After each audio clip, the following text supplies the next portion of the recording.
अतिथियों के लिए विशेष तौर पर निर्मित लंका नगरी का सुसज्जित रथ वन में पहुंच गया। रावण और कंटक अपने रथ पर बैठे और अतिथियों के लिए भेजे गए रथ पर दैत्यराज मयासुर और मंदोदरी बैठी। इन दोनों रथों की सुरक्षा में सैन्य टुकड़ी पीछे पीछे चलने लगी। दोनों रथ और सैनिक दस्ता राजमहल की ओर कूच कर गए। जंगल से राजमहल तक का लंबा सफर तय करने के बाद दोनों रथ लंका के स्वर्ण महल के मुख्य द्वार पर आकर खड़े हो गए। मुख्य द्वार का भव्य नजारा देखकर रावण स्वयं आश्चर्यचकित हो गया। उसने कभी सपने में भी नहीं सोचा था कि नाना सुमाली दैत्यराज मयासुर के स्वागत में इतना भव्य और बड़ा कार्यक्रम आयोजित करेंगे। राजमहल के मुख्य द्वार पर संगीतकारों ने रथ के पहुंचते ही स्वागत गान गाना शुरू कर दिया। स्वागतम सुस्वागतम, आज लंका के जागे हैं भाग्य, पधारे हैं महान दैत्यराज, हम स्वागत करें बारंबार। स्वागतम सुस्वागतम। सेविकाओं ने रथ से उतरने और राजमहल में प्रवेश करने के दौरान अतिथियों के ऊपर पुष्प वर्षा किया। स्वागत द्वार से राजमहल तक सुगंधित तरल का छिड़काव किया जा रहा था। नाना सुमाली स्वयं महल के मुख्य द्वार पर पुष्प की माला लेकर खड़े थे। अपने रथ से उतरने के पहले कंटक ने रावण से कहा, महाराज, ये दैत्यराज जी कोई बड़े पहुंचे हुए असुर राज लगते हैं। संभवतः मुझे ही इनके विषय में पूरी जानकारी ना हो। रावण ने कंटक से कहा, जितने भव्य पैमाने पर नानाश्री ने इनके स्वागत की तैयारियां की हैं, उससे तो यही प्रतीत होता है कि बाबा जी अवश्य ही एक महान दैत्यराज हैं। अन्यथा मेरे नाना इतना सम्मान हर किसी को नहीं देते हैं। देखो कैसे स्वयं मुख्य द्वार पर हाथ में फूलों की माला थामे उनके स्वागत के लिए खड़े हैं। कंटक ने कहा, जी महाराज, स्वागत गान गा रहे संगीतकारों को भी तो सुनिए, वे यही तो गा रहे हैं, आज लंका के जागे हैं भाग्य, पधारे हैं महान दैत्यराज। ऐसा लगता है कि आपकी पसंद पर हमारे पहुंचने से पहले ही मोहर लग चुकी है महाराज। रावण मुस्कुराते हुए कंटक से कहता है, तुम पास नहीं आओगे कंटक, ये स्थान और समय दोनों उचित नहीं है, वरना मैं तुम्हारे कान खींचकर तुम्हारी पिटाई करता। अब चलो रथ से उतरो। सभी लोग मुख्य द्वार पर हमारी प्रतीक्षा कर रहे हैं। लंका का शासक होने के नाते अतिथि के स्वागत में मुझे भी नानाश्री के साथ स्वागत द्वार पर होना चाहिए। चलो उतरो उतरो। रथ से उतरते हुए पहले कंटक रथ से नीचे उतरा और उसने रावण के सम्मान में अपना हाथ आगे बढ़ा दिया, जिसको पकड़कर रावण भी रथ से नीचे उतरने लगा। जैसे ही रावण ने कंटक का हाथ सहारे के लिए पकड़ा, उसके पांव डगमगाए, परंतु वह स्वयं को संभालते हुए नीचे उतर आया। कंटक मन ही मन स्वयं से संवाद करने लगा। ओहो, महाराज के चेहरे की बनावटी गंभीरता तो देखो, बाहर से इतने कड़क दिख रहे हैं मानो अभी इसी क्षण किसी दुष्ट का संहार कर डाले, परंतु अंदर मन में तो बहुत खुश हो रहे होंगे कि कब महल में प्रवेश करूं और माताश्री से मंदोदरी जी को मिलवाऊं। इसी उत्साह में पांव भी डगमगा रहे हैं। कंटक, ओ कंटक, क्या सोचने लग जाते हो बार बार? सुन रहे हो? अरे ओ कंटक! ये रावण की आवाज थी, जिसे सुनकर कंटक का अचानक ध्यान भंग हो गया और उसने कहा, जी महाराज, चलिए, आइए, चलिए महल में प्रवेश करते हैं। रावण हंसने लगा और दोनों मुख्य द्वार की तरफ चलने लगे।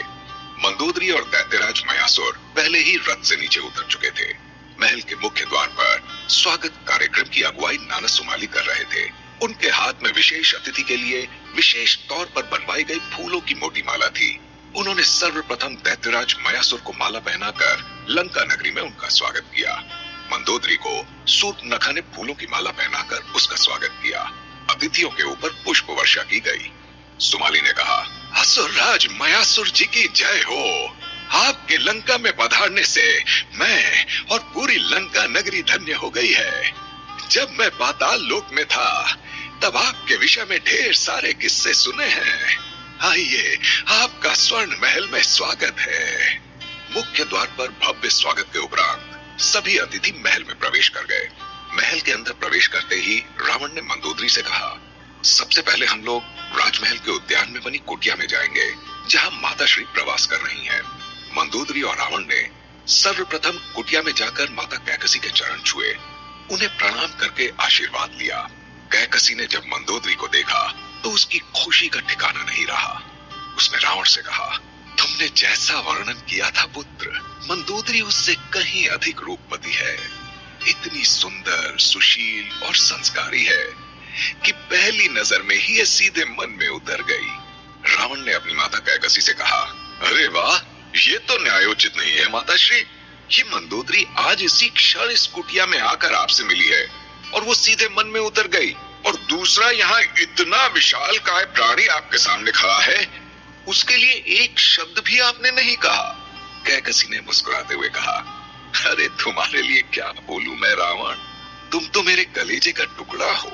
तुम्हारे साथ में मंदोदरी को देखकर ही ऐसा प्रतीत होता है कि लंका नगरी को उसके महाराज के लिए एक उपयुक्त महारानी मिल गई है।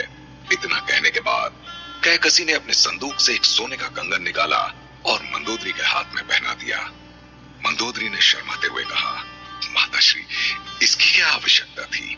कैकसी ने कहा, अरे वैसे तो ये पूरी सोने की लंका की स्वामिनी तुम बनने वाली हो, परंतु इस सोने के कंगन का अपना अलग ही महत्व है।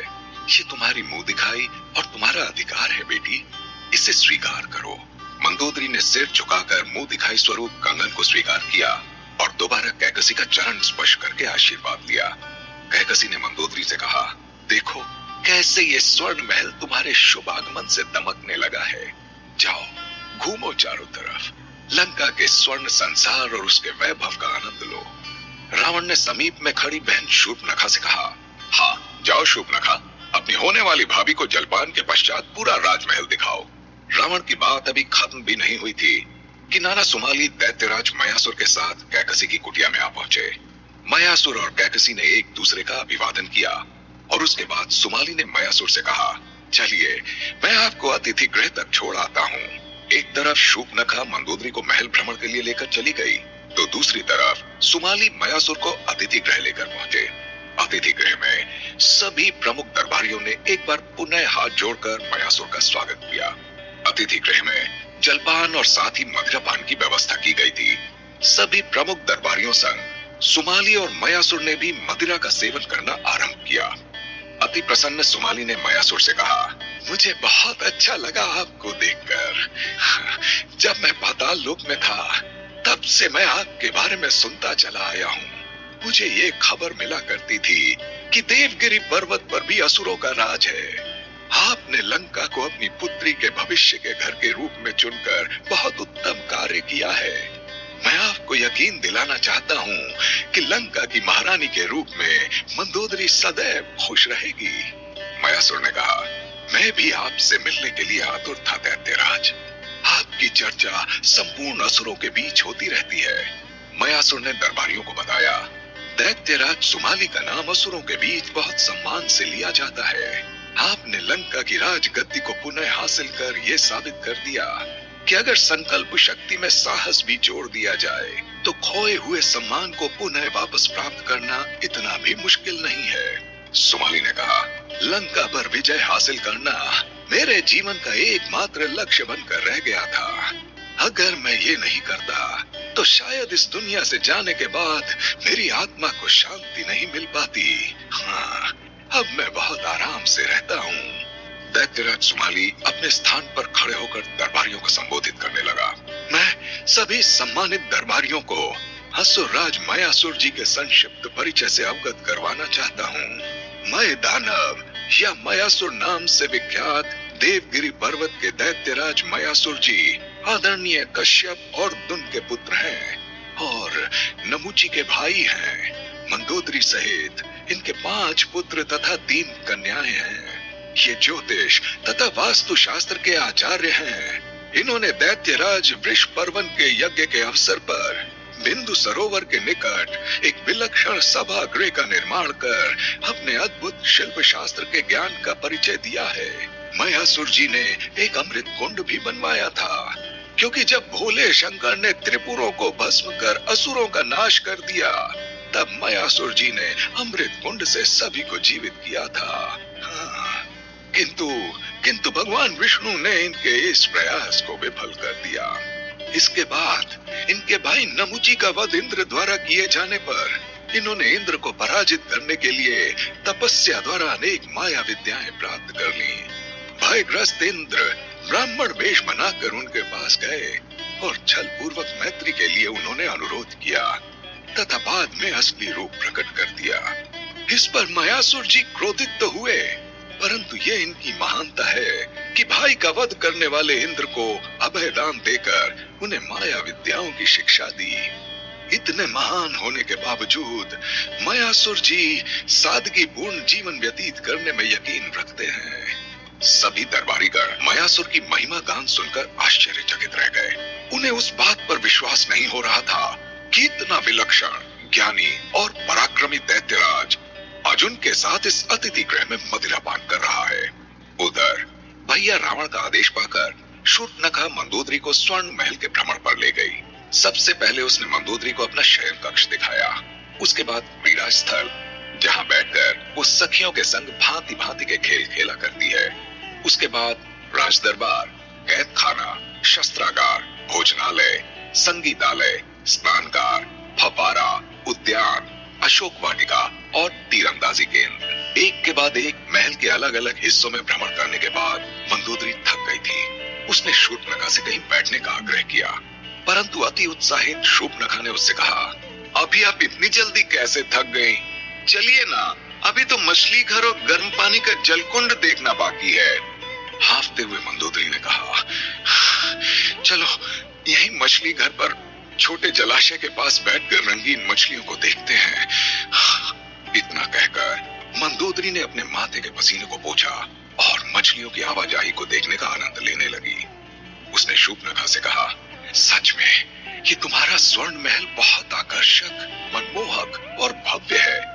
मैं तो हैरान हूँ ये देखकर कि पृथ्वी लोक पर भी ऐसा मनमोहक कोई राजमहल हो सकता है। शूर्पणखा ने तुरंत आपत्ति जताते हुए कहा, तुम्हारा महल? क्या मतलब? ये अब आपका राजमहल होने वाला है। इस स्वर्ण लंका की होने वाली महारानी को अब इसे अपना राजमहल कहने की आदत डाल लेनी चाहिए, समझिए आप? शूर्पणखा की बात को सुनकर मंदोदरी और शूर्पणखा दोनों ने एक दूसरे को प्रेम पूर्वक गले लगा लिया और हंसने लगी। कुछ क्षण तक हंसते हंसते मंदोदरी अचानक शांत हो गई। शूर्पणखा ने महसूस किया कि मंदोदरी का शरीर निढाल होकर उसकी बाहों में झूलने लगा था। वो डर गई और उसने जोर से चिल्लाया, भैया देखिए ना, ये क्या हो गया?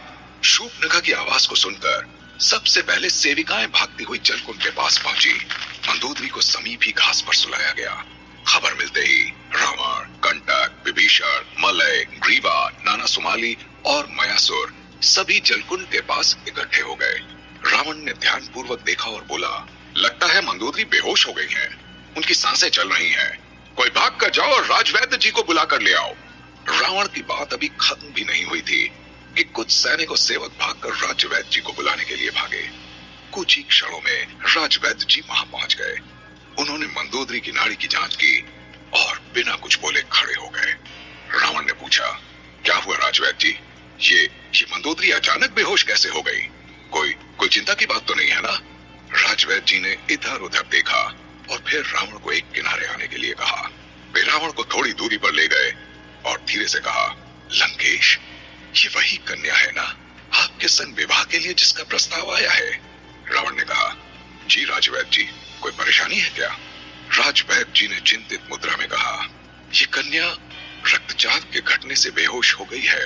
परंतु रावण ने राजवैद्य जी की बात को काटते हुए पूछा, परंतु क्या राजवैद्य जी? पहेलियां मत बुझाइए, जो भी बात है कृपया साफ साफ कहिए। राजवैद्य जी ने धीमे स्वर में कहा, कैसे कहूं लंकेश्वर, परंतु ये सत्य है कि ये कन्या पेट से है।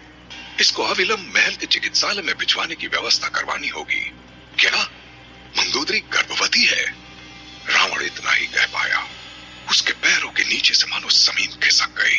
वो चुपचाप राजवैद्य जी को एकटक देखता रहा। राजवैद्य की बात को सुनकर जैसे ही रावण पीछे मुड़ा, उसने देखा शूर्पणखा सामने खड़ी थी।